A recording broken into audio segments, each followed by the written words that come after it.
Hello दोस्तों, सभी को गुड मॉर्निंग। राधे राधे। स्वागत है आप सभी का अपने चैनल साहित्य ज्ञान धारा में। आशा करती हूँ आप सभी लोग स्वस्थ होंगे और अपनी तैयारी में लगे होंगे। तो जैसा कि हमने टारगेट रखा था कि 200 से ज़्यादा कवियों के विषय में हम लोग पढ़ेंगे, तो इसमें हम लोगों ने 138 कवियों के बारे में अभी तक पढ़ लिया है जो महत्वपूर्ण थे। कुछ कवि ऐसे भी हैं जिनके बारे में बहुत ज़्यादा जानकारी नहीं दी गई है, लेकिन जितने प्रश्न उनसे बन सकते हैं महत्वपूर्ण, उसको हम ज़रूर पढ़ेंगे। तो ये सभी टॉपिक थोड़े छोटे हैं, लेकिन फिर भी पढ़ना है, क्योंकि टॉपिक छोटा या बड़ा होने से कुछ मतलब नहीं है, हमें अपने नंबर से मतलब है। एक प्रश्न भी अगर हमारा छूटता है तो उससे हमारे अंक कम होंगे। तो चलिए बिना किसी देरी के शुरू करते हैं आज की वीडियो। आज हम पढ़ेंगे नरपति नाल के बारे में। नरपति नाल अजमेर सम्राट विग्रहराज चतुर्थ वीसल देव के राज कवि थे। नरपति नाल का रासो काव्य वीसल देव रासो एक श्रृंगार प्रधान रचना है। तो ध्यान रखेंगे जितनी भी लाइन है सब प्रश्न बनने जैसे हैं। वीसल देव रासो में 125 छंद हैं। इसका रचना काल कवि ने यूं दिया है: 1272 मझारी जैठ बदी नवमी बुधवारी नाल रसायन आरंभई शारदा टूटी ब्रह्म कुमारी। आगे है, आचार्य रामचंद्र शुक्ल ने 1272 का अर्थ विक्रम संवत 1212 बताया है। इस प्रकार आचार्य रामचंद्र शुक्ल के अनुसार बीसल देव रासो की रचना विक्रम संवत 1212 में हुई। चलिए आगे देखते हैं। बीसल देव रासो में अजमेर के चौहान सम्राट विग्रहराज चतुर्थ अर्थात बीसल देव और भोज की कन्या राजमती के वियोग का वर्णन है। अगला तथ्य है, बीसल देव रासो 4 खंडों में है। प्रथम खंड में मालवा के भोज परमार की पुत्री राजमती और बीसल देव के विवाह का वर्णन है। दूसरे खंड में बीसल देव का रूठकर उड़ीसा जाना। तीसरे खंड में राजमती का विरह वर्णन और चौथे खंड में राजमती का मालवा जाने का और बीसल देव द्वारा उसे मनाकर वापस लाने का वर्णन है। बीसल देव रासो गेय शैली में रचित है। इसमें प्रोसित पतिका नायिका का वर्णन है। हिंदी में पहली बार 12 मासा का वर्णन और प्रकृति का उद्दीपन रूप में चित्रण बीसल देव रासो में ही हुआ है। तो अभी तक हम लोगों ने जितना पढ़ा है, चलिए इससे प्रश्नोत्तरी कर लेते हैं कि इससे बनने वाले प्रश्न परीक्षा में किस तरह हमें देखने को मिलेंगे। तो चलिए शुरू करते हैं आज की प्रश्नोत्तरी। तो पहला प्रश्न है, 1272 मंझारी जेठ बदी नवमी बुधवारी पंक्ति किस रासो ग्रंथ की है? विकल्प देखेंगे, परमाल रासो, खुमार रासो, बीसल देव रासो या फिर हम्मीर रासो। तो इसमें हमारा तीसरा विकल्प बीसल देव रासो बिल्कुल सही है।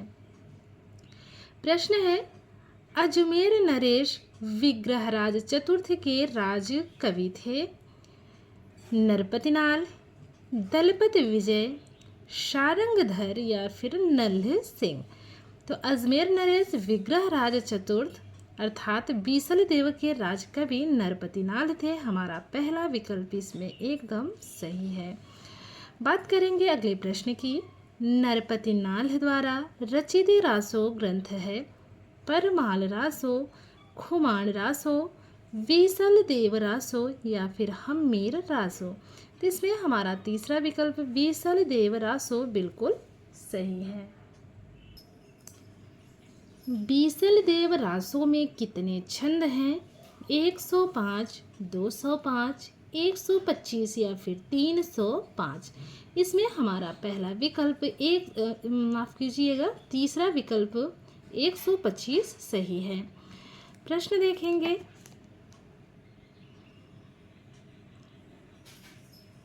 आचार्य रामचंद्र शुक्ल के अनुसार वीसल देव रासो की रचना कब हुई? विक्रम संवत 1112, ईस्वी सन 1212, ईस्वी सन 1312 या फिर विक्रम संवत 1212। तो हमारा इसमें चौथा विकल्प बिल्कुल सही है। अगला प्रश्न देखेंगे। किस रासो काव्य में बीसल देव और भोज की कन्या राजमती का वियोग वर्णन है? विकल्प है परमाल रासो, खुमाण रासो, बीसल देव रासो या फिर हम्मीर रासो। तो बीसल देव रासो तीसरा विकल्प हमारा इसमें बिल्कुल सही है। प्रश्न है बीसल देव रासो काव्य कितने खंडों में है? 2 खंड, 3 खंड, 4 खंड या फिर 5 खंड। इसमें हमारा तीसरा विकल्प 4 खंड बिल्कुल सही है। प्रश्न है बीसल देव रासो के प्रथम खंड में वर्णन है बीसल देव व राजमती का विवाह, बीसल देव का रूठकर उड़ीसा जाना, राजमती का विरह वर्णन। चौथा है बीसल देव द्वारा राजमती को मनाकर लाना। इसमें पहला है बीसल देव व राजमती का विवाह वर्णन। बीसल देव रासो के तृतीय खंड में वर्णन है। अब तृतीय खंड की बात हो रही है, देखेंगे। विकल्प है बीसल देव व राजमती का विवाह, बीसल देव का रूठकर उड़ीसा जाना, राजमती का विरह वर्णन या फिर बीसल देव द्वारा राजमती को मनाकर लाना। तो इसमें है राजमती का विरह वर्णन। तीसरा विकल्प हमारा एकदम सही है। प्रश्न है हिंदी में पहली बार 12 मासा का वर्णन किस रासो में हुआ? Very very very most important है, इसको ध्यान में रखिएगा। परमाल रासो, खुमाण रासो, बीसल देव रासो या फिर हम्मीर रासो। इसमें हमारा तीसरा विकल्प बीसल देव रासो सही है। बीसल देव रासो मूलतः काव्य है, हास्य रस प्रधान, करुण रस प्रधान, शांत रस प्रधान या फिर श्रृंगार रस प्रधान। इसमें हमारा चौथा विकल्प श्रृंगार रस प्रधान बिल्कुल सही है। अगला प्रश्न है शिलाओं पर लिखित प्रथम चंपू काव्य है राउल वेल, चंदन वाला रास, उक्ति व्यक्ति प्रकरण या फिर शब्दानुशासन। तो शिलाओं पर लिखित प्रथम चंपू काव्य है राउल वेल। प्रश्न है चंदन वाला रास में कितने छंद हैं? 105, 68, 35 या फिर 22। तो इसमें हमारा तीसरा विकल्प 35 बिल्कुल सही है। अगला प्रश्न देखेंगे। आचार्य रामचंद्र शुक्ल ने रासो शब्द की उत्पत्ति किस शब्द से मानी है? रसायन, रासक, रास या फिर राजसूय। तो इसमें पहला विकल्प हमारा रसायन बिल्कुल सही है।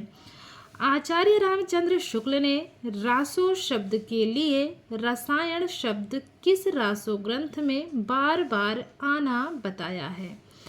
परमाल रासो, खुमाण रासो, बीसल देव रासो या फिर हम्मीर रासो। तो इसमें हमारा तीसरा बीसल देव रासो बिल्कुल सही है।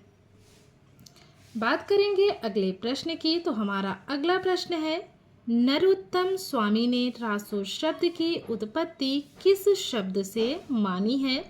रसायन, रसिक, रास या फिर राजसूय। तो इसमें दूसरा विकल्प रसिक हमारा सही है। शुक्ल ने किस शब्द से मानी है? रसायन से मानी है। और नरोत्तम स्वामी ने रसिक शब्द से रासो शब्द की उत्पत्ति मानी है। विशेष ध्यान रखेंगे। नरोत्तम स्वामी तो किस शब्द को मानेंगे? रसिक। तो इसमें स्वामी है, इसमें भी सा है और रसिक में भी सा है। इस ट्रिक से याद कर लेंगे। प्रश्न है किस आलोचक ने रासो शब्द की उत्पत्ति संस्कृत के रासक शब्द से मानी है? विकल्प देखेंगे। आचार्य रामचंद्र शुक्ल, हजारी प्रसाद द्विवेदी, नरोत्तम स्वामी या फिर गारसा दत्त तासी। तो संस्कृत से मानने वाले कौन है? हजारी प्रसाद द्विवेदी हैं। रासो शब्द की उत्पत्ति संस्कृत के रासक से मानी है। किसने? हजारी प्रसाद द्विवेदी। तो जो जानकार होते हैं, जो संस्कृत के बहुत ज़्यादा जानकार होते हैं, ज़्यादातर वो लोग कौन होते हैं? द्विवेदी, अर्थात ब्राह्मण लोग होते हैं ना। संस्कृत के ज्ञाता ज़्यादातर ब्राह्मण लोग होते हैं। शादी ब्याह में अक्सर देखते हैं, तो इसको ऐसे याद कर लेंगे कि संस्कृत से कौन मानेगा? द्विवेदी जी मानते हैं। अगला प्रश्न है, हम्मीर रासों के रचयिता कौन है? नरपति नाल हैं, दलपति विजय, शारंगधर, नल सिंह। इसमें हमारा तीसरा विकल्प शारंगधर बिल्कुल सही है। बात करेंगे अगले प्रश्न की। मोतीलाल मेनारिया के अनुसार वीसल देव रासों का रचना काल है 14वीं शताब्दी, 15वीं शताब्दी, 16वीं शताब्दी या फिर स्पष्ट नहीं है। तो इसमें हमारा तीसरा विकल्प 16वीं शताब्दी है। मोतीलाल मेनारिया ने बीसल देव रासों का रचना काल 16वीं शताब्दी माना है, और जबकि शुक्ल जी ने क्या माना है? विक्रम संवत 1212। इस बात का विशेष ध्यान रखेंगे। तो इसमें जितनी भी जानकारी है इस पुस्तक में सब तथ्यात्मक है, और परीक्षा के दृष्टिकोण से हर एक लाइन अपने आप में मोस्ट इम्पॉर्टेंट है। इस बात का भी ध्यान रखेंगे। और जितने भी साथी चैनल से जुड़ चुके हैं उनका विशेष आभार, बहुत बहुत धन्यवाद। और आप लोगों से विनम्र निवेदन है, अगर आप लोगों को वीडियो सच में अच्छी लगती है तो आप लोग कमेंट किया करिए और वीडियो को लाइक भी कर दिया करिए, और ज़्यादा से ज़्यादा लोगों को चैनल से जोड़ा भी कीजिए। तो आप लोग वीडियो को शेयर करेंगे तो लोग जुड़ेंगे। तो मिलते हैं नेक्स्ट वीडियो में। तब तक के लिए सभी को जय श्री राधे कृष्णा, जय श्री सीताराम, नमस्कार।